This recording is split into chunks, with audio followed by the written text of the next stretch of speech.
बिहार में जारी voter list पुनरीक्षण के बीच महागठबंधन में शामिल वीआईपी के प्रमुख मुकेश सहनी ने एक बयान देकर सियासी पारा बढ़ा दिया है। बताएं आपको कि मुकेश सहनी ने एक निजी चैनल से बातचीत में कहा, बिहारी अपने वोट के मामले में गंभीर है। अगर 5-10 वोट है तो आप उनका नाम काट दीजिएगा तो फिर यहाँ पर लड़ाई होगी। वे आदमी बीएलओ का घर पर चला जाएगा, उसके साथ गलत करेगा, उनके घर जला देंगे, अनर्थ हो जाएगा। इसको देखते हुए चुनाव आयोग सही निर्णय ले।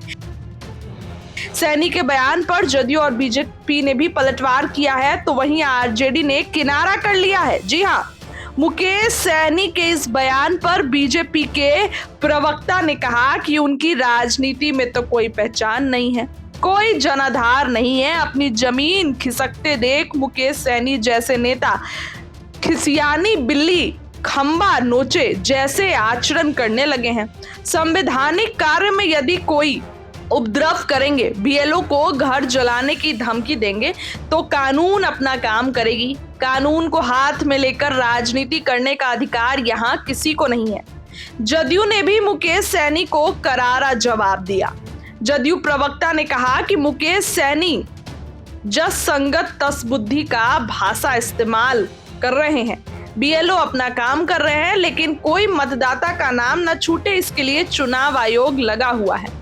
जिस तरह से धमकी भरे अंदाज में मुकेश सहनी ने बीएलओ के घर जलाने की बात कही है, मेरा यही मानना है कि आप जिस गठबंधन में हैं उसी गठबंधन की भाषा बोल रहे हैं और आरजेडी ने तो किनारा कर लिया है।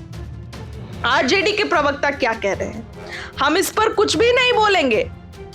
हमने ना उनका इस तरीके का व्यक्तित्व देखा है और ना सुना है। अगर कोई मर्डर करने की बात करेगा तो हम लोग उनकी सफाई देते रहेंगे। इस तरह की बातों पर हम कोई जवाब नहीं देते हैं।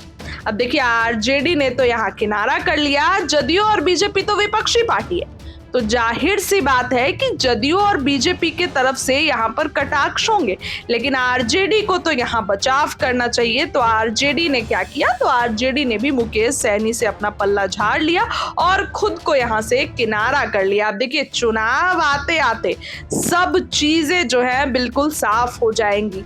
मुकेश सहनी जो कि कहते हैं कि हम बीजेपी अगर निषाद समाज को, प्रधानमंत्री निषाद समाज को आरक्षण दे दे तो फिर हम तो उनके लिए जान भी दे देंगे। तो जो जान दे सकता है, क्या वो पार्टी नहीं बदल सकता है? ऐसे में तमाम सवालों के बीच मुकेश सहनी का ये बयान अब सुर्खियां बटोर रहा है। इस पर जमकर सियासत हो रही है। तेजस्वी यादव का इस पर क्या बयान आएगा, ये भी देखने वाली बात होगी। हालांकि तेजस्वी यादव ने अभी तक इस पर कुछ भी नहीं कहा है, लेकिन मुकेश सहनी का ये बयान चारों तरफ जो है वो सुर्खियां बटोर रहा है। फिलहाल आपको क्या लगता है, कमेंट में बताइए। बहुत बहुत धन्यवाद।